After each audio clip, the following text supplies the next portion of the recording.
वाडी निमसोडकरांच्या मैदानातला महाराज केसरी मैदानातला सेमीफायनल 3 पळतो आणि 3 मध्ये एक गाडी बाद झाली आणि आता 6 गाड्यांचा रण संग्राम चालू आहे। कोण होणार फायनलचा मानकरी? अतिशय सुंदर अशी गाडी पळते, मागणारा निकालात घुसला आणि निकाल घेतला का? लढत पाहायला मिळाली अट्टी आणि तटीची। खाल्ल्या साईडनं होता सुंदर आणि चित्र्या, इकडे आड्याला कडन होता माऊली आणि सर्जा आणि एकदम मागणं निकालात घुसला तेजा आणि चिकारा। तरी पण निकाल गेलाय थर्ड अंपायर कॅमेरामन कडे।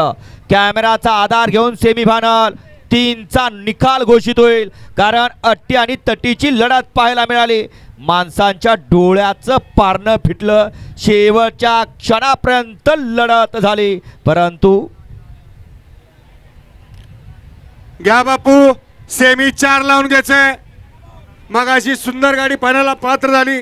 रायना आणि पाकराच्या बदल्या रायना बैलाचे मालक उत्तम सेठ गावडी दैवली बदलापूर, किरण अप्पा कालगाव शाळगाव, महेश अप्पा कालगाव आणि लोकनियुक्त सरपंच सोमनाथबाई चव्हाण कालगाव यांच्याकडून या ठिकाणी बारीक ड्रायव्हर साठी ऑनलाईन 5000 रुपयाचं बक्षीस आलं आणि समालोचनकर्त्यांना 2000 रुपयाचं बक्षीस आलं। आपलं मनपूर्वक धन्यवाद। सेमीफायनल 3 चा निकाल, सेमीफायनल 3 चा निकाल आहे। तास क्रमांक 1 वर धावलेली गाडी ओम साईराम प्रसन्न स्वर्गीय पंढरीश्वर भडके बडे वा प्रसन्न